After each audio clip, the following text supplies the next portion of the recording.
r/AskReddit. Muslims of Reddit, what are some jinn stories you've heard? A relative told me that once him and his dad were on a long drive back home from the outskirts of the city, and because the area was not developed and not densely populated, the roads were not maintained or smooth. He told me that their car was the only one on the road and the only lights were their cars. As they were going down the road, it was nighttime if it's not obvious. After a while they noticed lanterns floating out on a farming land. As it's near a village, the road is between fields and a lot of trees. He said that it looked as if there were thousands of lanterns about 7 feet from the ground, and weirdly they were not illuminating the land around them, only lights floating. Him and his dad were feeling a bit sleepy and had music on before, but the remaining hours of the journey was spent with the Quran radio. Another thing was that these lights happened to be exactly opposite an old graveyard, and they could hear people cheering and shouting as if some type of party. This one boy in my class really fucking gets on my nerves. He touches me, pulls me, puts his arms around me and pretends to be my friend. We're both Muslim and he showed me a video in which a jinn possessed a body. I personally do not believe in jinns, so I told him that's BS. He started arguing back on how jinns are real. Anyway, here's the main story.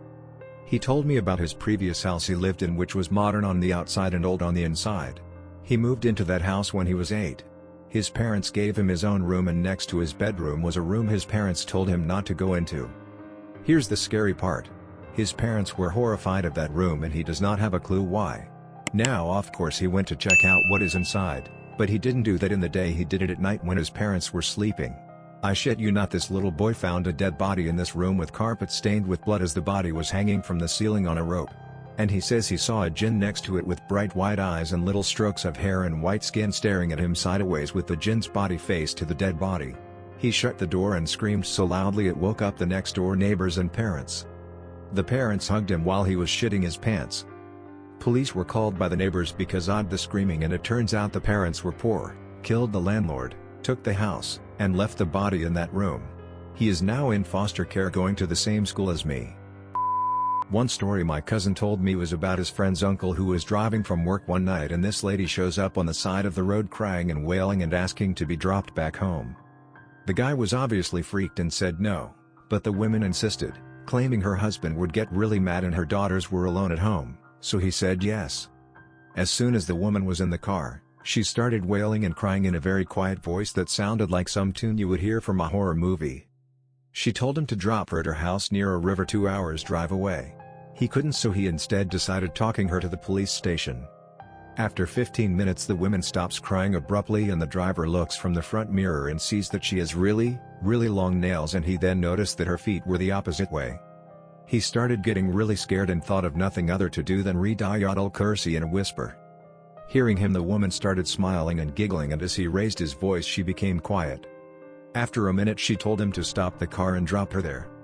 When she was getting out of the car she told him that the only thing that saved him was him knowing Ayatul Kursi and the Quran, and if he didn't he would have been dead by now. My family friend, very reluctantly, told me a story about her brother who went to university in Pakistan in the 70s. He had one roommate who the family was very close to. They had been studying together for years and had been living in a dorm together. They came home late one night and my family friend's brother asked his friend to turn off the light by the door because he was tired and wanted to go directly to bed.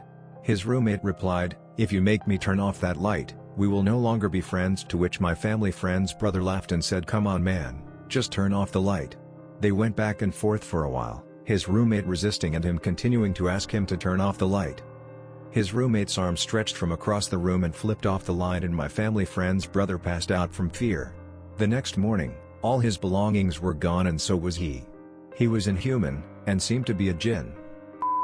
I have like 10 off the top of the dome. I was a main star in at least 2. But my personal experience of one is this one. Our neighbor's son was a small plane pilot. He also had red hair. One day he went off for a flight with his little brother, also a redhead. They never came back. Their mother was distraught. She tried everything to get back her sons. Finally, after years of searching, she found some Pakistani Maulana who said he could find the boys. He was shipped in from Pakistan to Kenya, where I was only 7 years old. The Maulana took a large plate of water and began to scry. He summoned jinn to tell him the location of the neighbor's boys. But before he said anything, he asked for a girl and boy age of 7 to look and tell what they saw. The only boy and girl were me and my friend Sonny. Apparently we both went into a trance of sorts and said the same thing, that we saw a downed plane and a pale boy with red dreadlocks walking amongst many men also with dreadlocks. He was smoking a pipe and was mostly naked. The plane was near a river in a grove of trees high on a big mountain. The family used the last of their money to gather a search team and rescour the Aberdare Mountains. They not only found the plane, but also found the younger boy, with dreadlocks, living amongst the last of the Mau Mau. By that time they ran out of money to pay the Maulana and it was said that he cursed them. They said terrible things about him. 5 years later, the rescued boy was found dead with his mouth stuffed with money. He was an addict and got in with bad people. 10 years later, at 16 I became very ill, I nearly died. I was almost comatose for 2 days. When I woke up, Sonny, my best friend, had suddenly died from an asthma attack. We had both been in perfect health on Friday 3 days earlier. Later on I heard a rumor that my father had finally paid the Maulana off for his scrying work to save my life. But the jinn had claimed all they had seen. Before you say what nonsense? My father was doctor and very unreligious, but even he realized that something unnatural was afoot. My mother's family were very superstitious and spent days consulting and sacrificing things to make sure the jinn left us alone. They didn't, and various members of our family have been plagued with things that could be explained by mental illness, or straight up jinn possession, especially since they often resolve with no meds and religious intervention. I am a medical professional myself and very unreligious and superstitious, but I have seen some shit that defies logic. Someone I knew told me this story. Some dude was traveling by car, alone, from one city to another. The roads between two cities are usually uninhabited, so you wouldn't see anyone for miles. Anyway, the dude saw a mosque and decided to stop there to pray. The mosque was empty. No one in sight. He walked in and stood at the first row, then he started praying. He read Surat al-Fatiha, the first surah in the Holy Quran.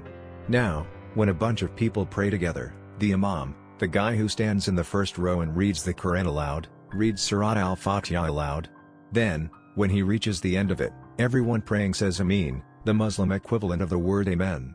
Back to the story, the dude, having started his prayer alone, starts reading Surat al-Fatiha. He finished reading. Just as he was about to say Ameen, he heard a crowd behind him saying Ameen. The guy immediately ran out of there. When I was younger, my mom had an experience. She's a very spiritual person. She was in charge of my mosque, along with someone else, and she was opening without him. She was running late and ended up taking a wrong turn. The mosque was in a bad area, think lots of shootings, gangs, etc., and it was also near a deserted highway/land, which my mom ended up going onto. She was driving and lost. This was before everyone had a GPS, and her old phone was out of battery. As she was driving, she noticed someone was following her for a while. She stopped, thinking that if she was going to die, she was going to regardless. She started saying some prayers, and pulled over. The car stopped in front of her.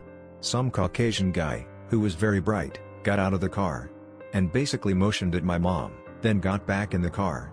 My mom followed. She doesn't know why she did, but it was just instinct, she said, and he led her to the mosque. She went out to thank him, but there was no one there. No sight of a car or guy. Happened to me, in Pakistan. My school used to be a hospital years before. It was after school and it was just me and about 3 more kids. Suddenly, we started to hear loud babies crying voices. Literally no one besides us was in the school. We ran the hell out of there. In my village, there was a tree where a couple of kids would either faint or in one instance a jinn would possess the body. I remember being there, and the kid, ABT 10 years old, sounded really hoarse, and started grabbing stuff and throwing it at people. He saw the sky, and said he wanted to go where the sky touched the earth. When people went to his house, he said, "So you have come to see what I am?"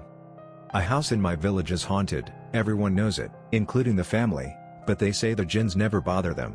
Doors open and close by themselves, and lights turn on/off. There were rumors of jinn near the place before the house was built.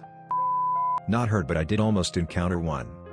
One time my sisters and our neighbors and I went to the cemetery, where jinns hang out, late at night, because why the fuck not, and it was dead, pun indeed, silent there.